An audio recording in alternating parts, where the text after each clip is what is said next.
যাদের কথা আমি উল্লেখ করব তারা হলো যারা আমরা নিজেদেরকে মুসলমান মনে করি, হতে পারে সে পুরুষ, হতে পারে সে নারী। নিজেদেরকে মুসলমান মনে করার পরে এরকম অনেক মানুষ রয়েছে যারা আমরা আল্লাহ তাআলার সাথে শরীক করি। কি করি? সবাই বলেন কি করি? আল্লাহ তাআলার সাথে শরীক করি। যারা আল্লাহ তাআলার সাথে শরীক করে, শরীক করার পরে তারা যদি তাওবা ছাড়া মারা যায়, তাহলে এমন ব্যক্তিবর্গ, হোক সে নারী হোক সে পুরুষ, এমন ব্যক্তি কখনোই জান্নাতে যেতে পারবে না। তারা কারা? তারা হলো যারা আল্লাহ তাআলার সাথে শরীক করে। আমাদের সমাজে বাংলাদেশে প্রায় 95% মুসলমান অবস্থান করে, 95% মুসলমান বাংলাদেশে অবস্থান করে। এই 95% মুসলমান থেকে আবার সিংহভাগ মুসলমান আল্লাহ তাআলার সাথে শরীক করে। কি করে? আল্লাহ তাআলার সাথে শরীক করে, অথচ আমরা মুসলমান। এখন যারা নিজেরা মুসলমান হওয়ার পরেও আল্লাহ তাআলার সাথে শরীক করবে, তারা মুসলমান থাকতে পারে না। তারা যদি তাওবা ছাড়া মারা যায়, তাহলে এমন মানুষগুলোকে জাহান্নামে যাওয়া লাগবে। কারণ আল্লাহ সুবহানাহু ওয়া তাআলা এই শিরকের গুনাহকে তাওবা ছাড়া maaf করেন না। আল্লাহ রাব্বুল আলামিন বলেন, ইন্নাল্লাহা লা ইয়াগফিরু আন ইউশরাকা বিহি ওয়া ইয়াগফিরু মা দুনা যালিকা লিমান ইয়াশা। সূরা নিসার 48 নং আয়াত আল্লাহ তাআলা জানিয়ে দিলেন, নিশ্চয়ই যারা আল্লাহ রাব্বুল আলামিনের সাথে শরীক করবে, নিশ্চয়ই যারা আল্লাহ তাআলার সাথে অংশীদার করবে, আল্লাহর সাথে শরীক করার পরে যদি তারা তাওবা ছাড়া মারা যায়, আমি আল্লাহ তাআলা তাদের এই গুনাহকে maaf করব না। শিরক করার পরে যদি তারা তাওবা ছাড়া মারা যায়, এমন ব্যক্তিদের গুনাহ আমি আল্লাহ তাআলা maaf করব না। এছাড়া যত গুনাহ রয়েছে ইচ্ছে করলে maaf করে দিতে পারি, আবার নাও করতে পারি, তবে শিরকের গুনাহ আমি আল্লাহ তাআলা maaf করব। বর্তমান সময়ে মানুষ বিভিন্ন ভাবে আল্লাহ তাআলার সাথে শরীক করছে। মানুষ আজকে বিভিন্ন বস্তুকে, মানুষকে রবের আসনে বসিয়ে নিয়েছে। মানুষ আল্লাহ তাআলার সাথে শরীক করে লাল সুতাকে, মানুষ আল্লাহ তাআলার সাথে শরীক করছে হলুদ সুতাকে, মানুষ আল্লাহ তাআলার সাথে শরীক করছে বিভিন্ন দরবারকে, মানুষ আল্লাহ তাআলার সাথে শরীক করছে বিভিন্ন খানকাকে, মানুষ আল্লাহ তাআলার সাথে শরীক করছে বিভিন্ন কবরকে, মানুষ আল্লাহ তাআলার সাথে শরীক করছে বিভিন্ন মাজারকে, মানুষ আল্লাহ তাআলার সাথে শরীক করছে বিভিন্ন পীর বুজুর্গকে, মানুষ আল্লাহ তাআলার সাথে শরীক করছে বিভিন্ন আলেম ওলামাদেরকে, মানুষ আল্লাহ তাআলার সাথে শরীক করছে বিভিন্ন পীর বুজুর্গদেরকে, মানুষ আল্লাহ তাআলার সাথে শরীক করছে বিভিন্ন নেতা নেত্রীদেরকে, মানুষ আল্লাহ তাআলার সাথে শরীক করছে নিজের আইন তৈরি করে। ঠিক কিনা কন? একটা কথা ভালো করে শুধু বুঝেন, এই কথাটা শুধু নোট করেন। আমি যে কথাটা এখন বলবো এই কথাটা নোট করেন। বাংলাদেশে 95% মুসলমান থেকে আবার সিংহভাগ মুসলমান আল্লাহ তাআলার সাথে শরীক করছে, অথচ আল্লাহর কোরআন নবীর হাদিস প্রমাণ করে ঈমান আনয়ন করার পরে যারা আল্লাহ তাআলার সাথে শরীক করে, ওই মানুষগুলো মুসলমান থাকতে পারে না। ওই মানুষগুলো যদি তাওবা ছাড়া মারা যায়, তাহলে এই মানুষগুলোর পরকালে আল্লাহ তাআলা তাদের এই অপরাধকে maaf করবেন না, তারা জান্নাতে যেতে পারবে না। আমাদের দেশে অনেক বড় বড় শিল্পপতি রয়েছেন, অনেক বড় বড় রাজনৈতিক ব্যক্তিবর্গ রয়েছেন। সারা জীবন দেখা যায় আমরা আমাদের চিন্তার দিক থেকে, চেতনার দিক থেকে, আদর্শের দিক থেকে, আকীদার দিক থেকে, বিশ্বাসের দিক থেকে, বিভিন্ন দিক থেকে আমি সারাটা জীবন শিরকের উপরে ছিলাম। যখন আমি মারা যাব একেবারে মৃত্যু সজ্জায়, তখন দেখা যায় পরিবারের সদস্যরা বলে, তাড়াতাড়ি হুজুরদেরকে নিয়ে আসো, তাড়াতাড়ি আলেমদেরকে নিয়ে আসো, অমুক সাহেব মারা যাচ্ছে, যায় অবস্থা, ওনাকে তাওবা পড়াইতে হবে। কি পড়াইতে হবে? তাওবা পড়াইতে হবে। আরেকটা বিষয় কোট করেন, সেটা হলো আমাদের সমাজে তাওবা পড়ানো হয়, অথচ আল্লাহ তাআলা কোরআনুল কারীমে বলেছেন তাওবা করো। নবী করিম সাল্লাল্লাহু আলাইহি ওয়াসাল্লাম বলছেন তাওবা করো, আর আমাদের সমাজে তাওবা পড়ানো হয়। এক যুবক ছেলে আপনাদের চেয়ারম্যান সাহেবের সাথে খুব খারাপ আচরণ করলো, চেয়ারম্যানের সাথে খারাপ আচরণ করেও বাড়িতে চলে গেল। বাড়িতে চলে যাওয়ার পরে তার কাছে খুব খারাপ লাগতেছে, আরে আমি চেয়ারম্যানের সাথে খারাপ আচরণ করেছি, আমার কাজটা ঠিক হয় নাই। সে মনে মনে অনুতপ্ত, লজ্জিত, অনুশোচিত। সে চিন্তা করলো আমি চেয়ারম্যানের কাছে আবার গিয়ে মাপ চাবো। আবার চেয়ারম্যানের বাড়িতে গেল, গিয়ে বলল, চেয়ারম্যান সাহেব আপনার সাথে আমি বেয়াদবি করে ফেলেছি, খারাপ আচরণ করে ফেলেছি, আমি সত্যি লজ্জিত, অনুতপ্ত, আপনি আমাকে মাফ করে দেন, আমার কাজটা ঠিক হয় নাই।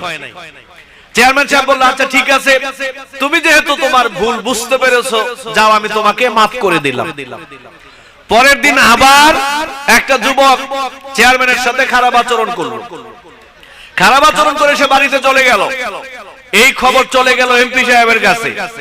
এমপি সাহেব এই যুবককে এমপি সাহেবের বাড়িতে ডাকাইলো, বাড়িতে ডেকে নিয়ে বলল যে বেটা, শুনলাম চেয়ারম্যানের সাথে তুই নাকি খারাপ আচরণ করেছিস।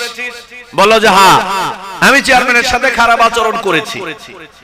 এমপি সাহেব বলল, এখন এই মুহূর্তে গিয়ে তুই চেয়ারম্যানের কাছে মাপ চাবে, এটা আমার অর্ডার। এই লোক বলল, যুবক বলল যে না, আমি মাপ চাইতে পারবো না। এমপি সাহেব বলল, মাপ তোকে চাইতেই হবে, বাধ্য তুই মাপ চাইতে। এই মুহূর্তে এখন গিয়ে চেয়ারম্যানের কাছে মাপ চাবি, তা না হয় তোর খবর আছে। এমপি সাহেবের ঠেলাই ভইরা এই যুবক চেয়ারম্যানের বাড়িতে গেছে।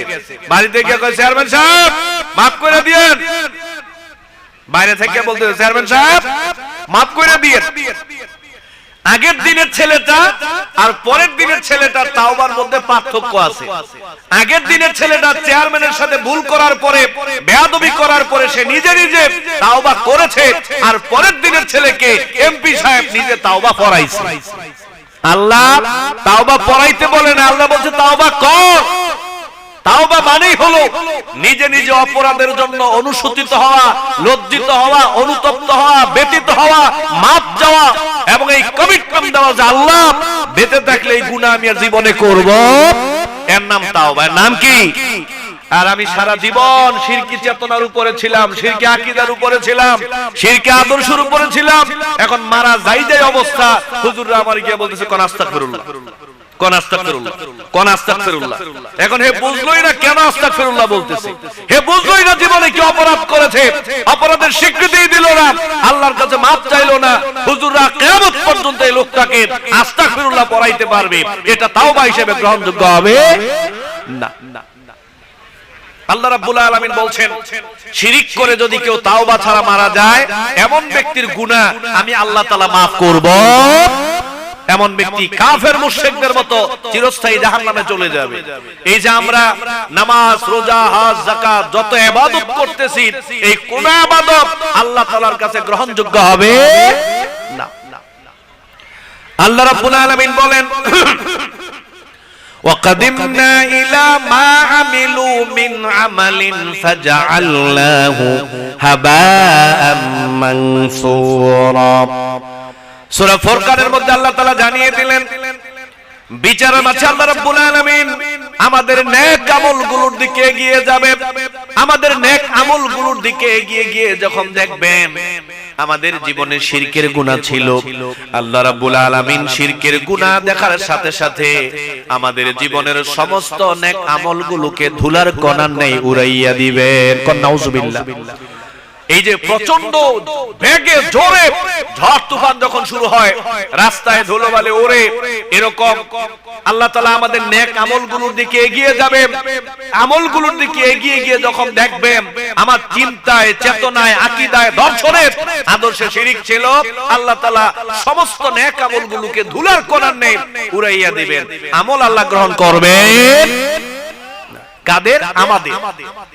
আমরা যারা মুসলমান, নিজেদেরকে ইমানদার বলে দাবি করি, যারা মুসলমান, যদি জিজ্ঞাসা করা হয় ভাই, যদি জিজ্ঞাসা করা হয় মা, যদি জিজ্ঞাসা করা হয় ও বোন, তোমরা কি চাও না আল্লাহর নবী তোমাদের জন্য শাফাত করুক?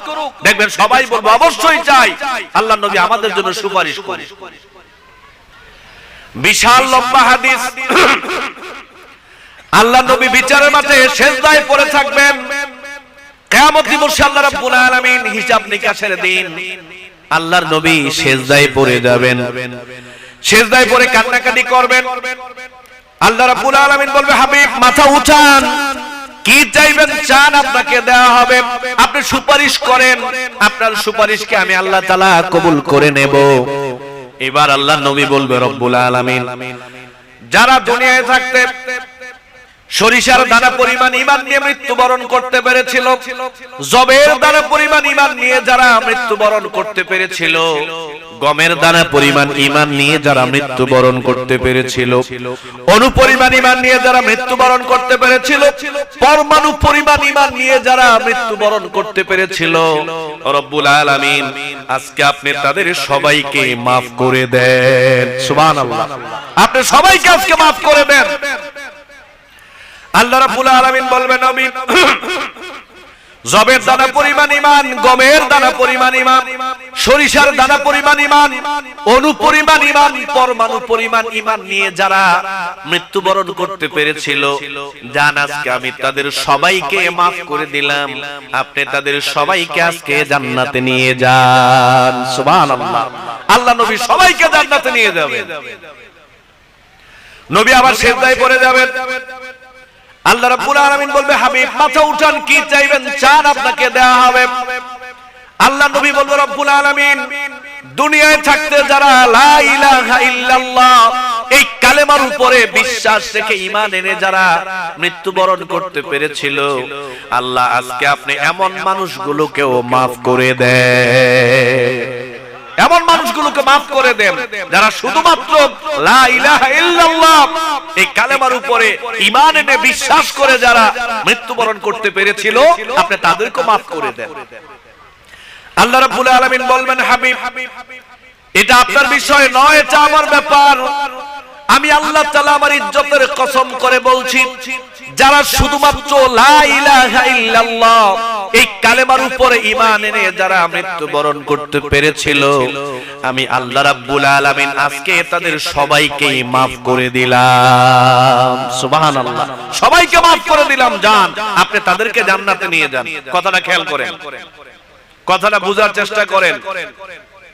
কথাটা একেবারে সহজ, কিন্তু এখন হয়ে যাবে কঠিন। সরিষার দানা পরিমাণ ঈমান, গমের দানা পরিমাণ ঈমান, জবের দানা পরিমাণ ঈমান, অনুপরিমাণ ঈমান, পরমাণু পরিমাণ ঈমান নিয়েও যদি মৃত্যুবরণ করতে পারি, নবী আমার জন্য সুপারিশ করবেন, আপনার জন্য সুপারিশ করবেন। নবীর সুপারিশের মাধ্যমে আল্লাহ তাআলা একদিন না একদিন জান্নাত দিবেন। তবে নবী বলেছে, ওয়াহিয়া লিমান মাতা লা ইউশরিকু বিল্লাহি শাইআ, তবে কেউ যদি শিরিক করে মারা যায়, আমি নবী তার জন্য শাফাআত করব। নবী শাফাআত করবেন, শুধু একটা শর্ত পূরণ করতে হবে, জীবন চলে গেল শিরিক করা যাবে। আল্লাহ রাব্বুল আলামিন বলেন, ইন্নাহু মান ইউশরিক বিল্লাহি ফাকাদ হারামাল্লাহু আলাইহিল জান্নাহ ওয়া মাওয়াহুন নার। সূরা মায়েদার ৭২ নং আয়াতে আল্লাহ তাআলা জানিয়ে দিলেন, মুসলিম নারী পুরুষদের মধ্য থেকে আল্লাহ তাআলা বললেন, কাফের মুশরিক যারা তারা তো চিরস্থায়ী জাহান্নামী, কিন্তু মুসলমানদের মধ্য থেকে যারা শিরক করে তাওবা ছাড়া মারা যাবে, আল্লাহ রাব্বুল আলামিন বললেন ওই সমস্ত মানুষগুলোর জন্য আমি আল্লাহ তাআলা জান্নাতকে হারাম করে দেব। কোন নাউজুবিল্লাহ। এখন আমরা এখানে যারা আছি, আমরা সবাই মনে করি আমরা মুসলমান, আমরা জান্নাতে যাব, কিন্তু এখানে অসংখ্য মুসলমান আছি যারা আল্লাহ তাআলার সাথে আবার বিভিন্ন ভাবে শিরকের মধ্যে জড়িত আছে। ঠিক কি না? কোন ঠিক কি না? আচ্ছা, আওয়াজ দিয়ে বললেন তো, এই বাংলাদেশের মানুষ লাল সুতাকে কেন্দ্র করে আল্লাহ তাআলার সাথে শরীক করে কি করে না? হলুদ সুতাকে কেন্দ্র করে করে কি করে না? তাবিজকে কেন্দ্র করে করে কি করে না? পাথরের আংটিকে কেন্দ্র করে করে কি করে না? অষ্টধাতুর আংটিকে কেন্দ্র করে করে কি করে না? কবরকে কেন্দ্র করে করে কি করে না? মাজার দরবারকে কেন্দ্র করে করে কি করে না? পীর বুজুর্গ আলেম ওলামাদেরকে কেন্দ্র করে করে কি করে না? নেতা নেত্রীদেরকে কেন্দ্র করে শিরিক করে কি করে না? আবার নিজের আইন তৈরি করে আল্লাহর আইন বাদ দিয়ে মানব রচিত আইন তৈরি করে শরিক করে কি করে না? তো সবই যদি করে তো 95% মুসলমান কেমনে হইল? সবাই যদি শিরিক করে, 95% মুসলমান বাংলাদেশে হয় কেমনে? আপনি এখানে বিশাল বড় একটা কূপ, বিশাল বড় একটা কূপ, এটা হলো দুধের কূপ, গ্রামের খাঁটি গাভীর দুধের একটা কূপ। এই কূপের মধ্য থেকে গ্রামের সবাই প্রতিদিন দুধ নিয়ে খায়, কিন্তু দুধ শেষ হয় না, কমে না। দিনের পর দিন, সপ্তাহের পর সপ্তাহ, মাসের পর মাস এই কূপ থেকে গ্রামের সবাই দুধ নেয়, কিন্তু দুধ কমে না। এইবার আগামীকাল সকালবেলা এই দুধের কূপের মধ্যে আমি ছটাক পরিমাণ বিষ ঢেলে দিলাম। বিষ ঢেলে দিয়ে গোটা গ্রামবাসীকে মাইকিং করে জানিয়ে দিলাম, প্রিয় গ্রামবাসী, এই কূপ থেকে যারা দুধ নিয়ে খাইতেন, এখান থেকে আর কেউ দুধ নিয়েন না, কারণ এইটার মধ্যে ছটাক পরিমাণ বিষ ঢেলে দেওয়া হয়েছে। এবার আবার আমি পাল্টা মাইকিং করলাম, প্রিয় গ্রামবাসী, এখান থেকে সবাই দুধ নিয়ে খাইবেন, কারণ বিষ মাত্র ছটাক পরিমাণ, দুধের পরিমাণ অনেক, সুতরাং এই বিষ দুধের কোনো ক্ষতি করতে পারবে। এই মাইকিং আমি কইরা সবার বাড়িতে বাড়িতে গিয়া ডাইকা আনতে পারবো দুধ নেওয়ার জন্য। সবাই করবে যে আমরাই খান, আমরাই খান দুধ, আমগো খাওয়ার দরকার নাই। বিশাল বড় একটা কূপের মধ্যে ছটাক পরিমাণ বিষ ঢেলে দেওয়ার কারণে এখান থেকে মানুষ আর দুধ খায় না, কারণ এইটা দুধ নাই, এটা কি হয়ে গেছে? বিষ হয়ে গেছে, নষ্ট হয়ে গেছে। শিরিকটা হলো বিষের মতো, শিরিকটা হলো বিষের মতো। কাবাগরের ইমাম সাহেব, বড় বড় আলেম ওলামা, বড় বড় পীর বুজুর্গ, বড় বড় রাজনৈতিক ব্যক্তি, বড় বড় ওয়াইজ, পৃথিবীতে যে কোনো মুসলমান ঈমান আনার পরে যদি আবার শিরিক করে, তাহলে ওই মানুষটার ঈমানও বাতিল হয়ে যায়, আমলও বাতিল হয়ে যায়, ওই মানুষটা আর মুসলমান থাকতে পারে না। অতএব যারা আমরা নিজেদেরকে মুসলমান মনে করছি, যে আমরা মুসলিম, আবার পাশাপাশি আল্লাহ তাআলার সাথে শরীক করছি, আপনাদের প্রতি আমার অনুরোধ হলো, তাওবা ইস্তেগফার করে শিরিকের রাস্তা ছেড়ে দিয়ে ঈমানের পথে, তাওহীদের পথে হাঁটেন, তাহলে জান্নাত পাওয়া যাবে। কিন্তু শিরিক করে, শিরিক নিয়ে যদি কবর পর্যন্ত যায়, জান্নাতে কোনোদিন যেতে পারবো না। আচ্ছা, তাহলে এক নাম্বার যে মানুষগুলো মুসলিম হওয়ার পরে জাহান্নামে যাবে, তারা হলো যারা আল্লাহ তাআলার সাথে কি করে? শরীক করে।